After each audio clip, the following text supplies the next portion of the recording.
From the Library of Congress in Washington, D.C.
And over 600,000 young Americans are stepping hopefully out into the world this year, looking for their first jobs.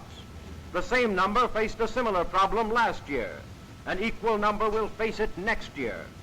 What chance have these boys and girls in a world already staked out? Now that the land frontier is closed, good morning, son. Have a good sleep? Oh, like a log. Will they find welcome or closed signs on the gateways of opportunity? Blah, blah, What blah. can a How young can we stand it generation before look forward breakfast? to? Wait a minute, What bud. hope is there for youth in the world of tomorrow? The answers to these questions are vital to every man, woman, and child in the nation. They present grave problems to labor, commerce, agriculture, and industry. Their solution should be of primary concern to education and government for the quality of citizenship. You're telling us. The facts involved, however, are both difficult Sorry, and complex. Dad, I gotta do it. He's breaking my The heart. manner in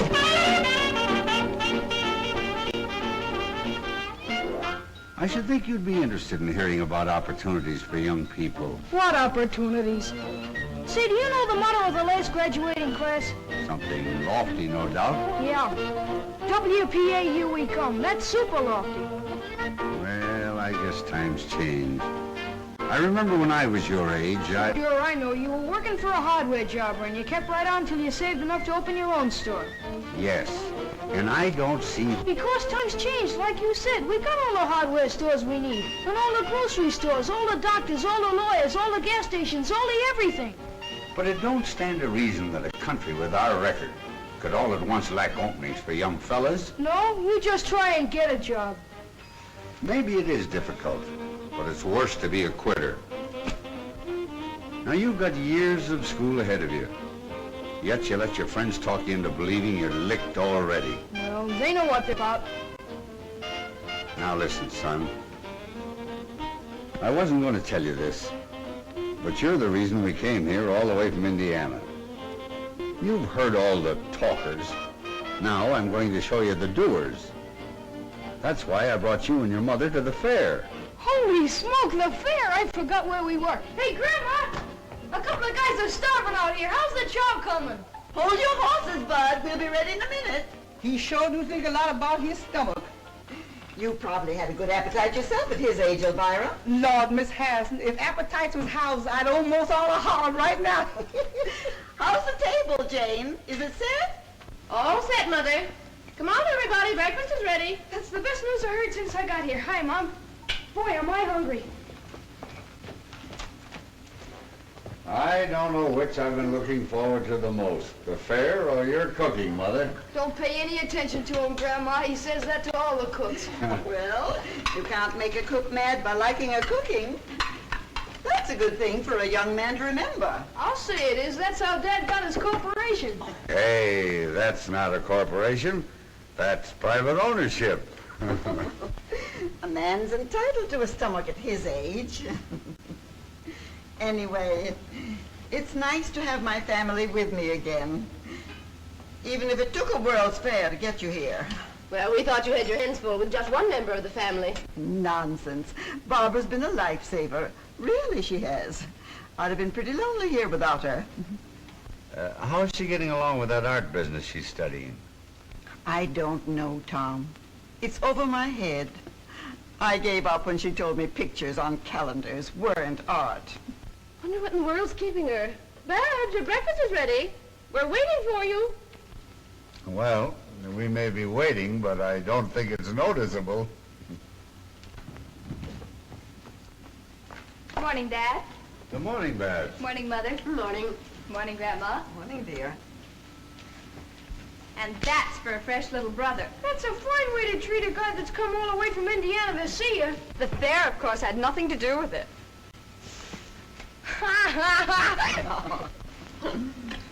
My, I never realized what a good-looking daughter I have. Oh, pardon me, we have. Grandma, do you have to run an all-night lunchroom for our boyfriends like Mom did? No, there's only one, and I don't see him very often. Why, of course. Jim Treadway from back home. He's working at the fair. You couldn't do better, Babs. Jim's a fine boy. Chip off the old block. He's going places. Not with me, he isn't. What are you trying to do, get rid of me? Oh, Jim's a nice fellow, of course, only I'm not in love with him. But, Babs, I thought you had, you know, some sort of understanding. That was in high school. I was young then. I'm grown up now, and I have better judgment. When do we get a peep at your better judgment, kid? Well, I didn't know you were going with anybody else, Babs. Is it somebody we know? Now, Jane, there's plenty of time. We just got here last night, and you want to know everything before she even gets a chance to say hello. There's nothing to get excited about. I'm not in love. At least I don't think I am. Oh, I was afraid something like this would happen. Oh, stop flying off the handle. I know all about it. Who is he, Babs? He's Nicholas Makaroff, my art teacher. Oh, so you turned out to be a teacher's pet. I suppose you take him an apple. That will do from you, young man. Nick's been in America since he was a little boy. But he knows the world like we know Main Street. He's a genius. You like him. Oh, sure we will. Anybody you like is okay with us. Oh, I've got to be running along. I'm late. Where'll I meet you for lunch? Well, I thought it'd be kind of nice if we looked up Jim Treadway first. His folks said he's working at the Westinghouse building. Supposing we all meet there. Babs, why don't you bring Mr. your friend along? We'd love to meet him. Sure, fetch him along, Babs. Well, all right, if he can get away. He's awfully busy right now, but I'll ask him. Goodbye. Goodbye, Bye-bye. dear. Yes, sir. It's just what this family needs. An artist. Now maybe we can get the house painted for nothing.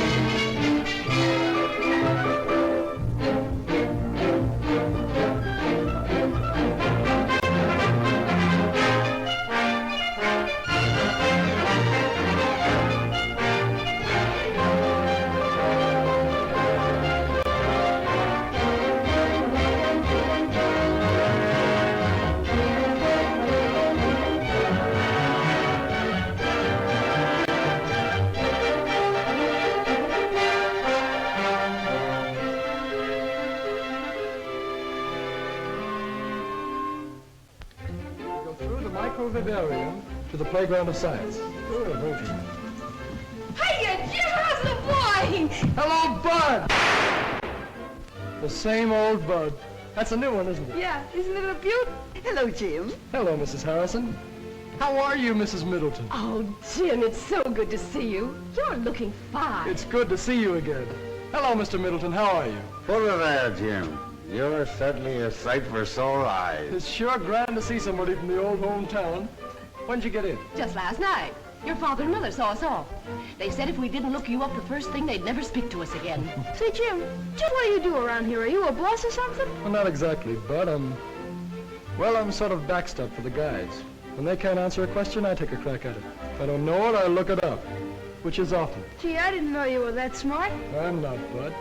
But you see, before the fair opened, we took a special course of instruction to prepare us for the questions the company thought might be asked. Well, do they stick you very often? And how? Why, just this morning, a lady asked me how long it would take to read the microfile in the time capsule. We've been reading a lot about the time capsule. Could we take a look at it? Why, sure. You can get to it this way. Time capsule of cupuli, deposited on the site of the New York World's Fair on September 23rd, 1938, by the Westinghouse Electric and Manufacturing Company. If anyone should come upon this capsule before the year AD 6939, let him not wantonly disturb it, for to do so would be to deprive the people of that era of the legacy here left them. Cherish it, therefore, in a safe place. 5,000 years from now, the peoples of the future will look back on us as we look back on the early Egyptians and Babylonians. The time capsule down there is actually a message from our time to theirs. Those who open and study it will know more about us than any man living today. But Jim, how in the world do you know it'll last so long? Because the copper tools of the ancients have come down to us from even farther back. The capsule is made of a still better copper alloy called cupuli. It's hard as steel and equal to pure copper in resistance to corrosion. Well, what I'm wondering is how anybody will know how to find it in the year, what was it, 6939? How to find it, what's in it. In fact, everything about it was printed in the book of record of the time capsule. It's on permanent paper that's been distributed throughout the world. To libraries, museums, lamissaries, monasteries, temples, every safe place imaginable. Well, who picked the stuff that was to go in it, Jim? A committee, aided by authorities in every field of science and the arts. It's a complete record of our civilization. Is this exactly like the capsule?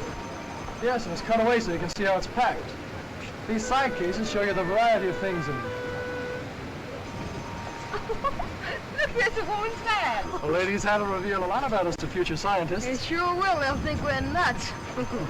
Are these little reels the microfile? Yes. It's hard to believe, but on these small reels of film are reproduced all these books, papers, and magazines. It's a record of 10 million words and 1,000 pictures. Well, how will they read them? A small microscope is included. But there are also instructions how to make a large reading machine. Also, how to make a motion picture projector for the 3 special newsreels. I suppose cloth and things like that are in it too. Everything from samples of fabrics to a dozen different kinds of common seeds. I'll bet a nickel I know something that isn't in it. Mickey Mouse. You'd lose, Bud. Mickey Mouse, Dick Tracy, Barney Google, they're all there. Even toys and money.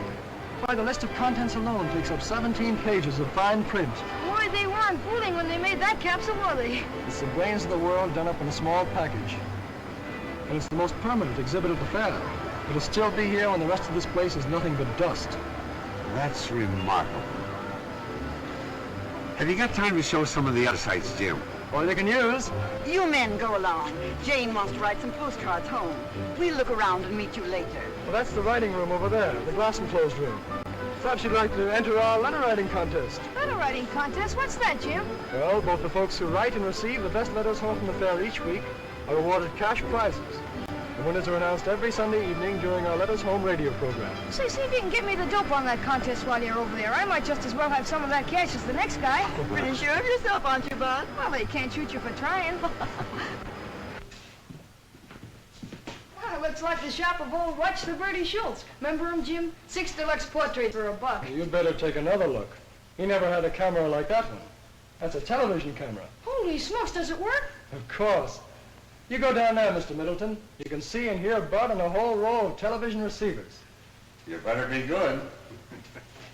Bud, this is Frank Wells. Frank, this is Bud Middleton from the old hometown. Hiya, Bud. Hiya. Now just act and talk naturally. Oh, is it going? It's on. Hiya, folks. This is Clark Gable Middleton speaking. As you can see if you've got your television sets turned on. What state are you from, Bud? Indiana, the greatest state in the world. And if Grover Whalen's listening in, New York's okay, too. Well, what do you think of the fair? Well, as a guy I once studied about said, I came, I saw, and I'm almost conquered. How am I doing, Dad?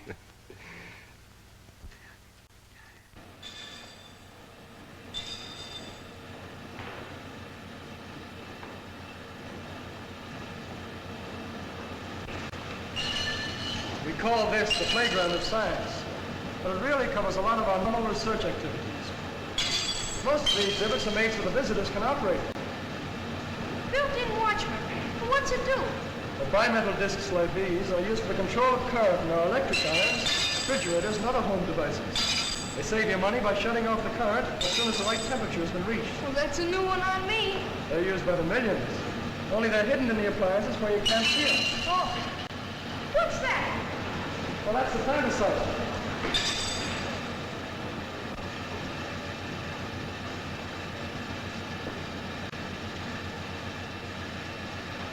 See, Jim, don't you ever feel bad about passing up that chance to play pro football? Well, once in a while, I get the urge to plow into a line. But outside of that, there's more kick to this game. Oh, you don't have to kid an old friend of the family. I guess it must be pretty interesting. What gets under your skin about this?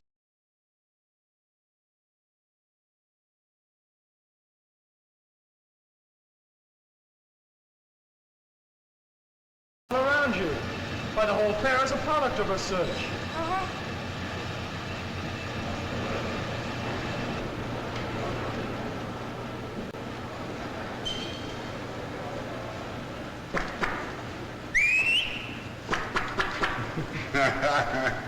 One can't help marveling at all the new things they're inventing every day.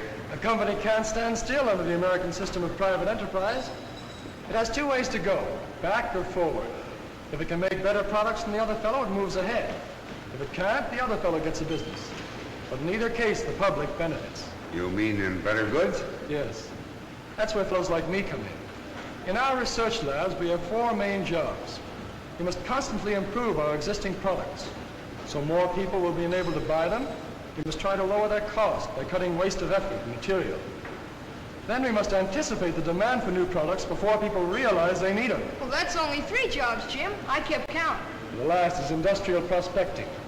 Like prospecting for oil or gold.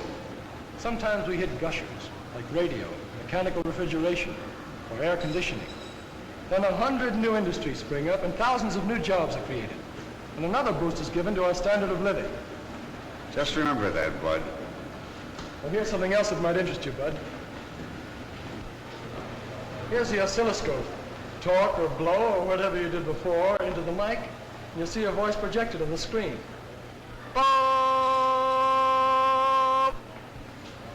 Tell me, Jim, do you honestly believe that industry can make enough jobs in the future to take care of the young people that are coming along?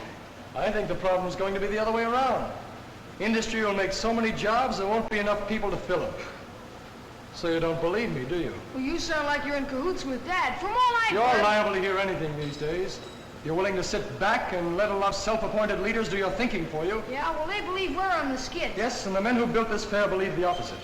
And what's more, they back up their belief with $200 million worth of facts. Well, maybe the other side would, too, if they weren't busted. And they'll stay that way, till they learn that prosperity and pessimism don't travel together. But they're like you, Bud. They don't like facts. Oh, I don't mind them, Jim. Good. Then I'll introduce you to a few. Come along.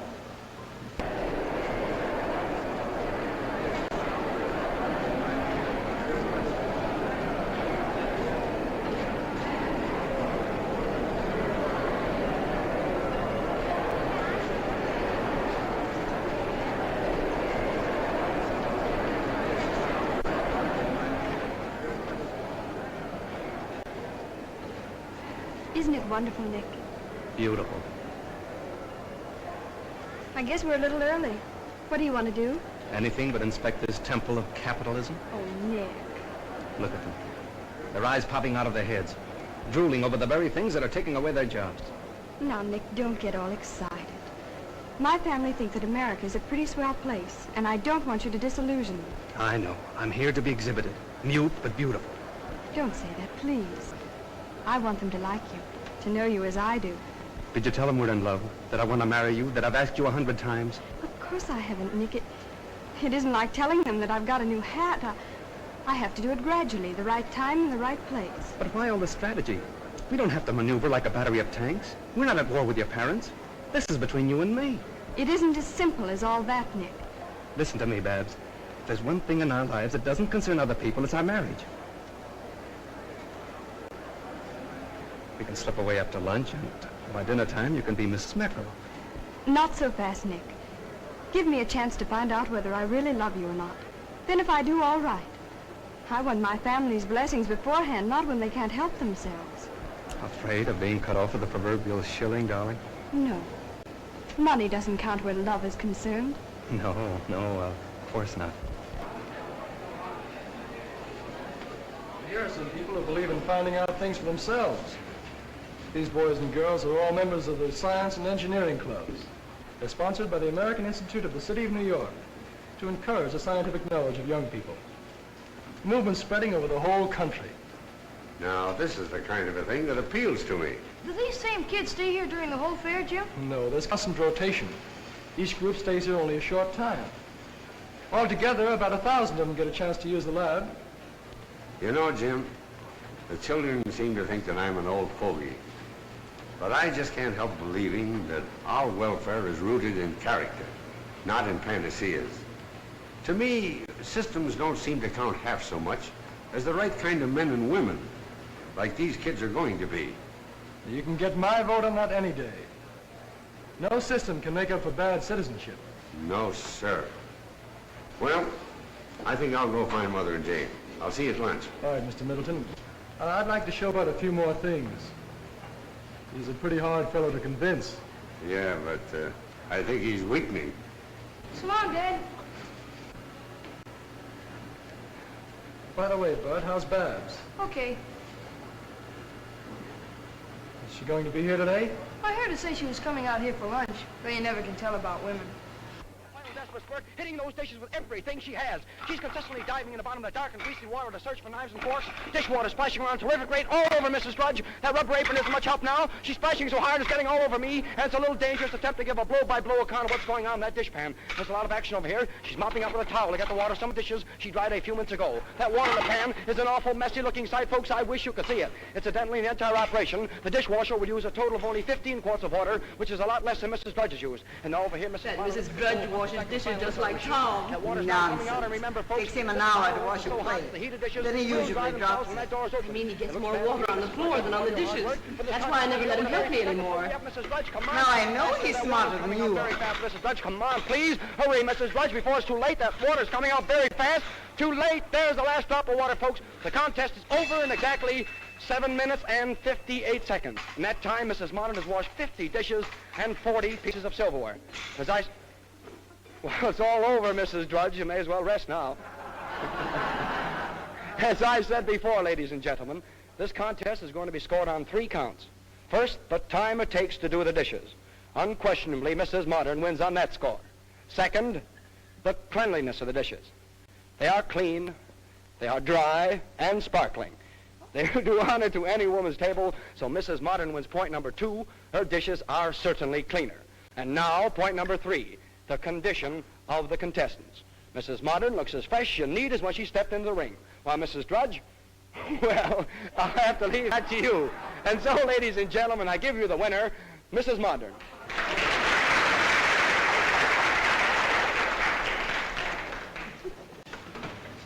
I'm tired just from what that announcer said. Did you hear him, Mother? In 15 years, a woman washes, dries, and stacks a pile of dishes 9 times higher than the Empire State Building. Imagine it. Well, that didn't impress me half as much as seeing Mrs. Modern read a paper while her dishes were being washed. She'll look young when she's 100. Hi, Bab. Shake hands with an old pal of yours. Why, Jim, Babs, how are you? It's nice to see you again. you're looking well, as usual. Oh, this is Mr. Makaroff, my art teacher. Nick, this is Jim Treadway, one of the hometown boys. We're glad to know you, Mr. Makaroff. How are you? And this is my little brother, Bud. Hi, Mr. Makaroff. Hello. Oh, say, Babs, we're on our way to the Hall of Power. Why don't you tag along and learn something? Well, there's plenty of time before we meet the folks. I don't know, it might be fun. What do you think, Nick? All right, but don't expect me to be amused. There's nothing funny about the tools of capitalism.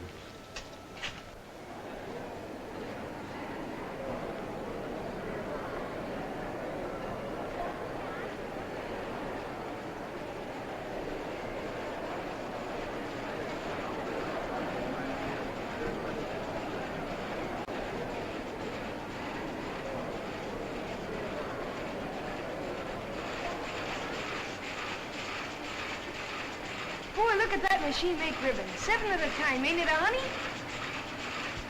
You'd be nearer right if you called it a Frankenstein's monster. No, that's in the movies. Why do you call it that, Nick? Machines like this destroy jobs. Think of the number of people who'd be working if we didn't have these power looms. Yes. I guess every woman in America would be weaving. And every home would be a sweatshop producing clothes for the family. Like they were before we had power looms. I don't think I'd like that very much. I don't think you'd like homespun clothes either. Grandma tells me they didn't have much style, but they cost so much in hard labor you wore them till they fell apart. That's what the Cossacks do in Russia. Every couple of years they peel off their duds like sticking plaster. It might interest you to know that only the peasants do that. Not here they don't. We ain't got any. Bud, you didn't answer Nick's question. I mean about looms like this keeping people out of work. A fellow with a red beard asked me the same thing the other day. He waited while I looked it up. And there were 4 textile mills in America in 1800. They employed a few hundred workers and used water power. Today, with electric and other power, around 1 million persons are employed in the textile industry. And clothes are so cheap, no one has to make his own. That, I think, answers your question. What's over here, Jim?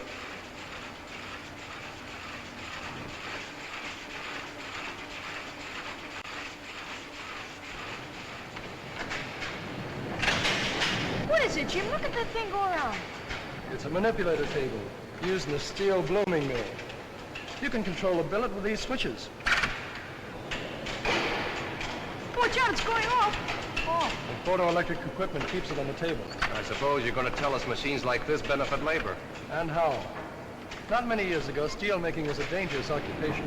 Now, the safest place a steel man can be is in the mill. It's safer than his home. That's right, capitalistic propaganda. Oh, you're kidding, Jim. I'm stating a fact. I know one steel plant that employs 10,000 men. While 15 of them lost their lives at home and other places, not one was lost in the steelworks. That's hard to believe. Well, there's the answer right there. Electrical control. Instead of swinging a sledgehammer all day and risking his neck, the steel man sits where Bud is and does his work with the master switches. Well, if one man can do all that with a machine, then I agree with Nick. It can't help but lessen jobs. Here's why they don't, Babs. It's very simple. Machine production makes better and cheaper products. As a result, more people want and can buy them. That in turn creates a demand for more labor.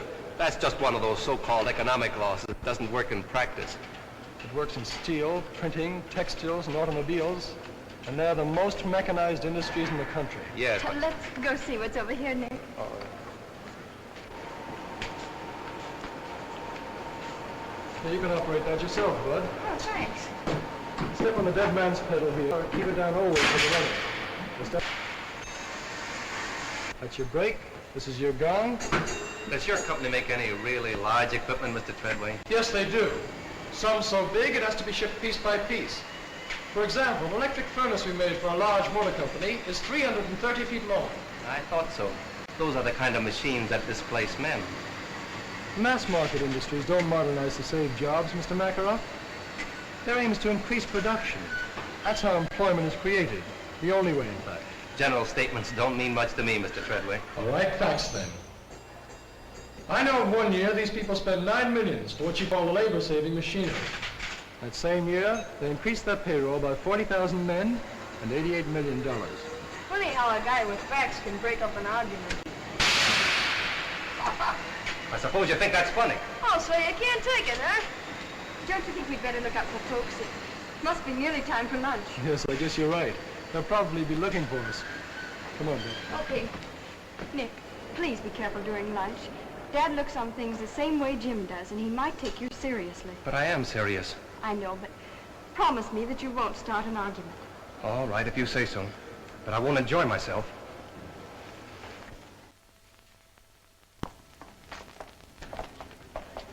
Now, we'll expect you for dinner tomorrow, Mr. Makarov. And please come early. Then we can have a chance for a nice, long talk. Thank you very much. I'll be glad to come. Sorry I have to break away now, but I must get back to school. Au revoir. Goodbye, Mr. Makarov. I enjoyed meeting you all. Sorry, but I must go. Au revoir. Goodbye. Babs. Oh, boy, was that a meal. I could go for chow like that all the time. You do, and you'll wind up in a sideshow. Well, did I behave all right? You were fine. Only don't misinterpret Dad's approval of Karl Marx. He thought you were talking about relatives of Groucho and Harpo. I don't believe I know them. I'll see you in class, Babs. Adios, linda mia. Now, I won't take no for an answer. You're coming to dinner, too, and like it. Hey, Jim, how about showing Dad the Hall of Science? He'll go for that. I'll be glad to, Bud. Fine. How about you, Mrs. Harrison? Would you care to join us? No, thank you. I want to show Jane and Barbara some of the things in the Hall of Electrical Living. Well, say, Electro, the motor man, will be doing his tricks at 2 o'clock. Let's meet there. All right. Come on, Jane. Barbara.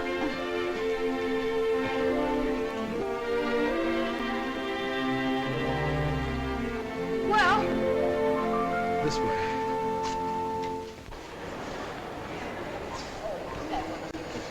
Yes.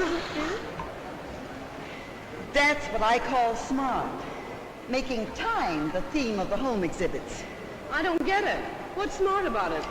Well, if there was one thing a woman in my day never had enough of, it was time. It was her master. Some had two, if they had a bossy husband. Don't tell me you're against husbands, Grandma. No, indeed. Only against slavery. Domestic or otherwise. That's why I like electrical engineers. They signed our Emancipation Proclamation. Wonderful.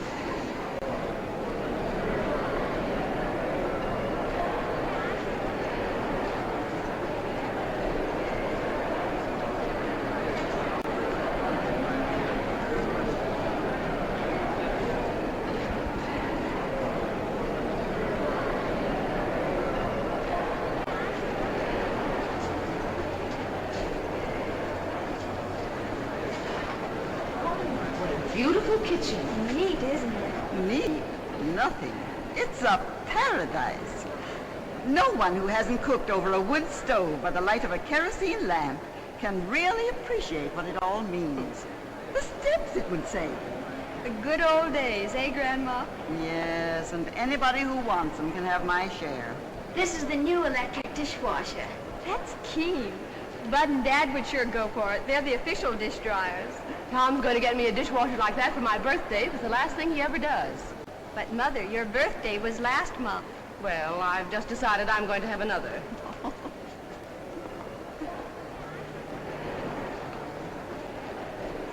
This is nice.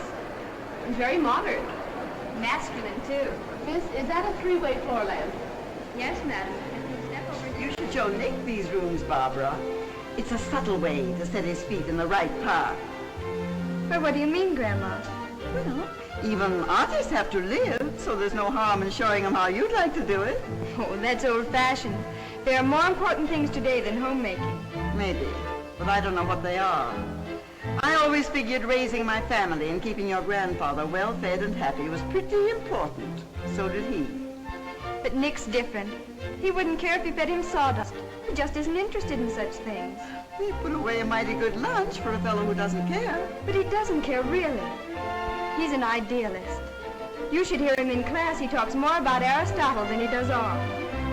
Did he tell you how Aristotle got the time to be a philosopher? No, I don't believe he did. Well, he talked the richest woman in all Greece into marrying him. And so, ladies and gentlemen, with a great deal of pride and pleasure, I present to you Electro, the Westinghouse Moto Man. Electro, come here. And here he comes, ladies and gentlemen, walking up to greet you under his own power.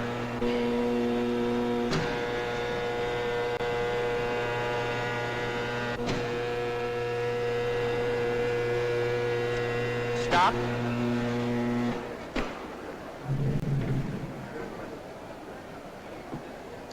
You see, all I need to do is to speak into this phone, and Electro does exactly what I tell him to do.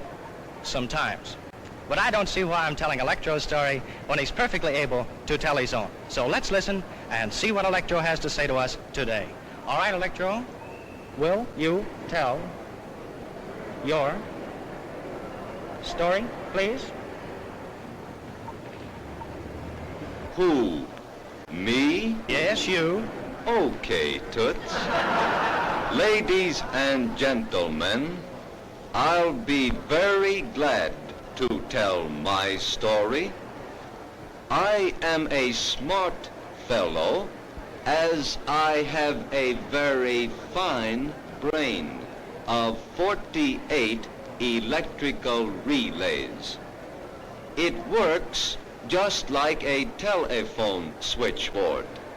If I get a wrong number, I can always blame the operator. Thank you. And by the way, I see a lot of good numbers out in our audience today. Electro, behave yourself. Quiet, please. I'm doing the talking. I'm sorry. That's the most remarkable thing I've ever seen. Boy, what a guard that guy'd make on my football team. Now, Electro, a moment ago you were bragging about being able to count your fingers. Do you remember that? Well, we're going to find out about that. Now, do you remember how many children were born at the same time to a certain family up in Canada? Do you remember that? All right, let's see if you do. Count them on your right hand. 1, 2, 3, 4, 5. 5? Well, that's absolutely correct. Why, he's almost human. If he wasn't so big, I'd take him for an engineer. All right, now, Electro, I know you enjoy these, and I'm really going to try to give you a nice pleasure out of these. So here you are. You got that? Now, hold on to it. You may now smoke this cigarette. Go on. Oh, yes, Electro, you do need a light, too, don't you? All right, here you are.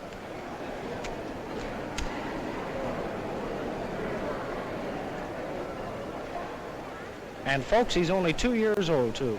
Just learning. How can he do all those things, Jim? He's full of motors, gears, cams, and photoelectric cells. You could fill a book with all the electromechanical principles involved in the thing. All he lacks is a heart and a brain. If you ask me, I'd say he had nothing. Well, then all he lacks is a heart. He's not the only one.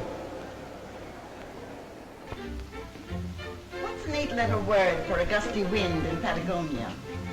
Begins with W. Have a heart, Grandma. How can I write a prize-winning letter with you asking about wind and things? Oh, I'm sorry, Bud. I won't do it again. Well, that's all right. I'll give you a wish this. If I ever do.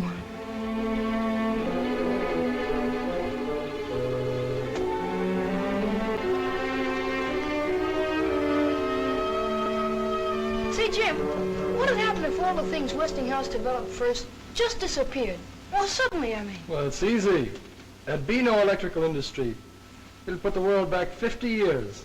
Yes. Well, I figured all the others would write about what they saw at the fair. So if I tell them what wouldn't be there without Westinghouse, I won't have any competition. You got something there, Bud. Go to it. Hey, wait a minute, Jim. I need some facts. All right. Consider 3 out of the thousands of things we pioneered and where we'd be without them. Oh, just a second. All right, go ahead. First, alternating current, or AC as most people call it. It permits the economical sending of electric power long distances from where it's generated. Second, the steam turbines for use in the big power stations where electricity is made.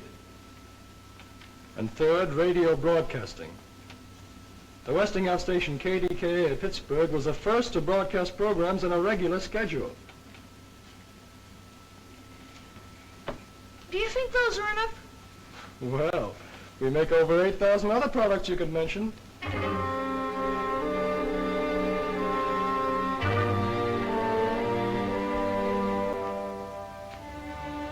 don't like that guy either, Jim.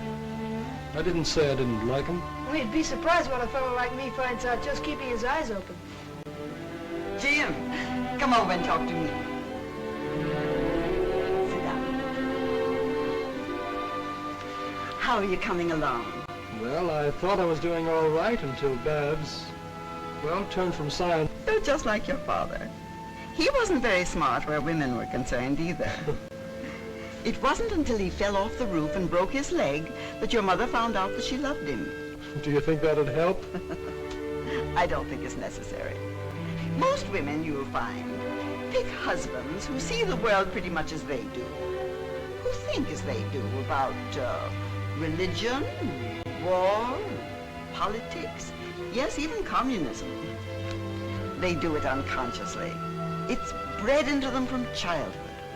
Yes, but they can make mistakes, too. And they can also correct them if you give them a little time. I never knew time had so much to do with love. I don't understand what you mean exactly by abstract form, Nick. That's the trouble with verbal language. It's too clumsy to express elusive qualities. But to me, abstract form is the essential substructure. In short, the fundamental rhythm underlying our conceptions of spatial limitations. Do I make myself clear? Oh, perfectly. It's very clear now, thanks.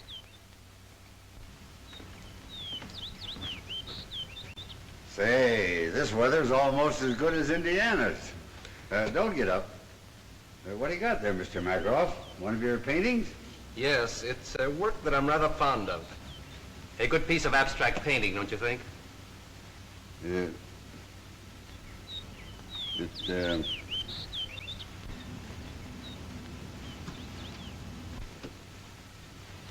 Oh. It's remarkable. Certainly got a lot of color. No doubt about that. What does it represent? Represent? Why, it doesn't represent anything. Why should it?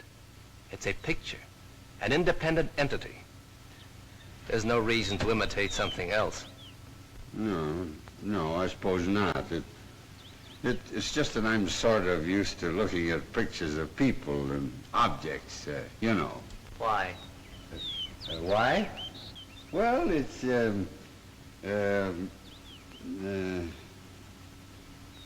why? If you want a house or a flower, you can go and look at them. Or if you want them represented, you can have them photographed. So why allow them to intrude into pictures? Yeah, I guess you're right. Well, if you young folks will excuse me, I think I'll take these flowers in and put them in some water. I think they need a drink. Dad's idea of fine art is rearing a two-fisted family. Too bad. You ought to keep up with the times. I meant to show you this before. What do you think of it? Oh, it's unique, all right. I don't think I've ever seen a ring like it. It's really a collector's item, a rare specimen of barbaric jewelry. It's been in our family for about 300 years. 300 years? Notice its color. Why, it's a study in polychromatic harmony. It's beautiful. Really lovely. Oh, no, Nick, I couldn't take a ring like that. Why, it must be priceless. Don't be silly. I want you to have it. No, please, I couldn't think of it, really. Wear it for a while. There's no harm in that. As a favor. Oh, no. Now you're being provincial, Babs. Well, just for a week or so.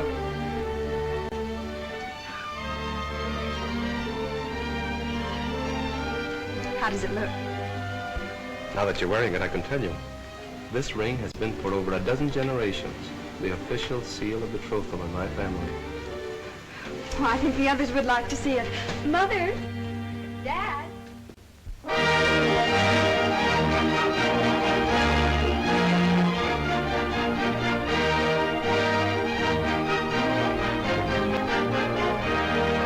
It's too big to describe in a song or a sonnet, so dress yourself up in your best bib and bonnet. The Westinghouse man has a welcome upon it for you when you come to this fair.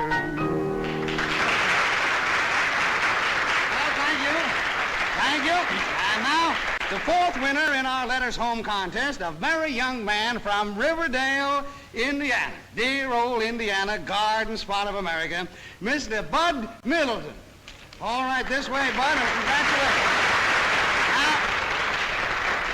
Your prize-winning letter in the Westinghouse contest made all the judges sit up and take notice. These are unusual judges, that's all they took. Well, let's see. You had all your family with you, according to your letter, so you wrote that letter to a pal of yours back in Riverdale, didn't you? Yeah, to Tubby Parker, but I won't know how much of a pal he is until I get back home and find out if he's been dating my girlfriend. Oh, maybe you made a mistake writing to Tubby. Remember, he gets half of your money, you know. Oh, that's okay, but I'm serving notice. That's as far as our sharing goes. Well, that's fair enough. But tell me, Bud, what are you going to do with your prize money? Well, I think I'm going shopping for parts to make a shortwave radio set. There you are, folks, the boy of tomorrow. But no fooling, Bud. Really, you wrote a mighty interesting letter. It described how the fair would look without the electrical contributions of pioneers like Westinghouse. Imagine a fair without electricity. The folks? Hello, folks.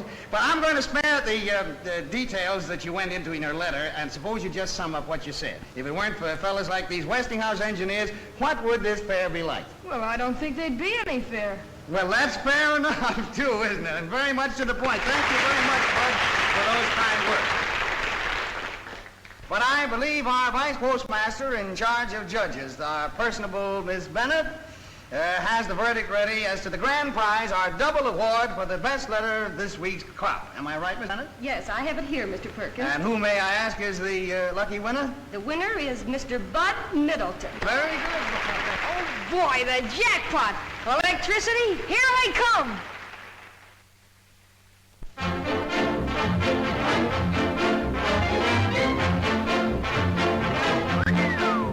Gee, Grandma, the more you see of New York, the bigger it gets. It's the same as Main Street, back home, only larger and busier.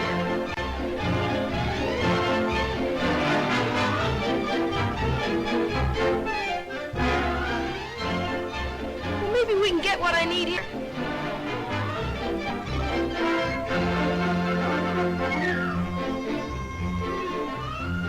I wonder if they've got any new gags.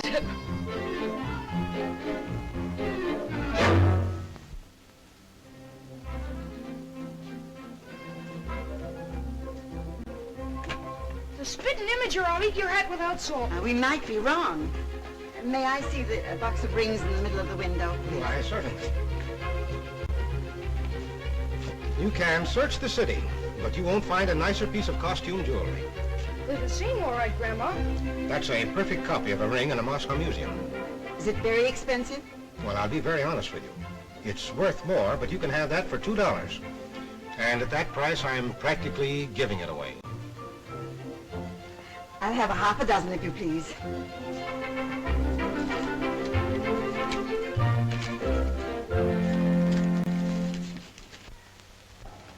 Why don't you let me fix these things, Miss Harrison? You know, Big Feet, that's my next to last husband. Big Feet say I make sandwiches that knock your eye out. That's why I'm doing them, Elvira. I have use for my eyes today. Huh. Ears is all you need. If that foreign gentleman's coming, he sure got a powerful tongue. Mr. Makarov's to be the guest of honor. Hello, Grandma. Hello, Elvira. Honey, you sure is dogged up. My. You look lovely, dear. Anything I can do to help? Oh, I nearly forgot. You left your ring on my dresser. My ring? That means bad luck of some sort. Grandma, I've got my ring. Why, they're absolutely the same. Where'd this other ring come from, I wonder? I don't know. Hello, everybody. Can I help? Oh, what's the matter with you, Babs? Are you sick? No. No, I'm all right. Oh, I declare I think you'd lose your head if it wasn't glued on. Here, it's your ring. I found it on my dresser. What's wrong? Don't you want it? The very same. Why, they're all alike. Where'd you get them all, Babs? The land sakes alive.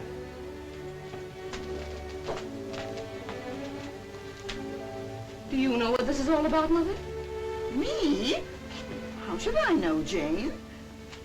Come on now, take these sandwiches in and stop looking at me as if I'd stolen your purse.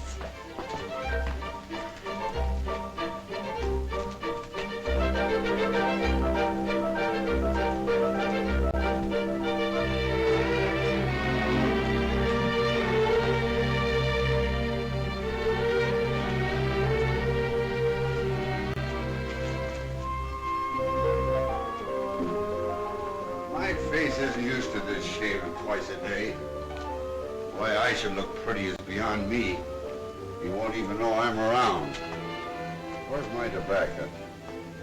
Oh, Babs, you left your ring in the bathroom. You know, that's no way to treat a valuable ring like this. You might lose it. Say, how many of them have you got, anyway? Too many. Hi, everybody. Has the eating commenced yet? Gee, I haven't had anything to eat in about 4 hours. Food is good, but the service is awful. Oh, say, kid, just how many rings did that guy Nick give you? Was he in the jewelry business? Well, I found 2 of them in my room. Holy smoke, you got 1 million.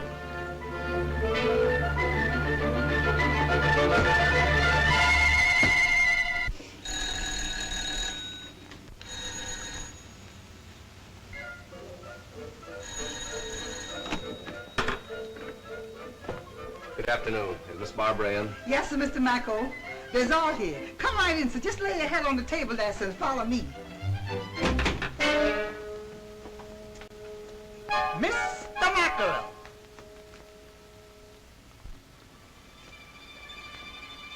Good afternoon, Mrs. Middleton. Hello, Bud. Mrs. Harrison. How are you, Mr. Middleton? Babs. Haven't you lost something? Young ladies shouldn't leave their valuables lying around. I found this on the hall table. Quite a study in polychromatic harmony. Don't you think? What? Why, the dirty crook told me there was only one of them. Don't put it on Dad. Give her a chance. Hey, let go of my arms. Will you get up? Hey, come on now. You gotta beat it, Nick. He's a wild man. When he gets going, I can't hold him much longer.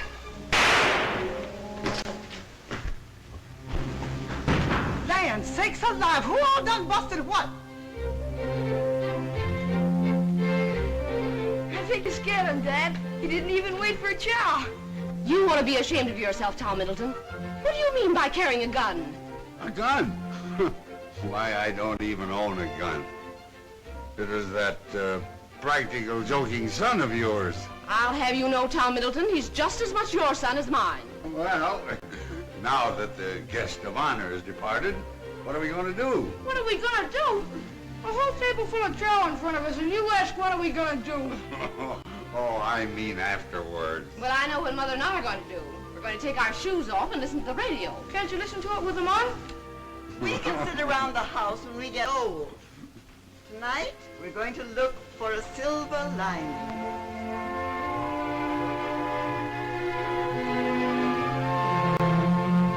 Just 46 years ago this month, I was doing the same thing, watching the lights of a World's Fair, the Columbian Exposition at Chicago. That was the first American fair lighted by electricity. Yeah. And Jim's company furnished most of the lighting for it. We've come a long way since then. Say, Jim, did you hear about the dame asking when the keepers feed the lagoon?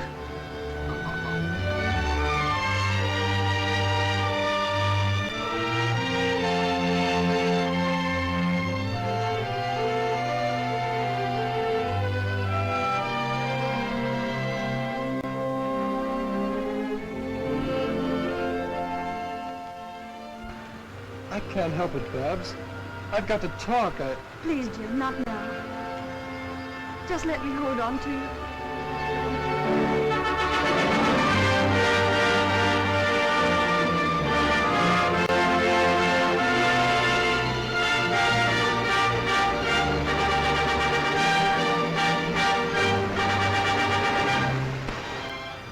I wonder if the years ahead will be as bright as this. We haven't seen anything yet, darling. Why, all this is merely a sample of the real world of tomorrow.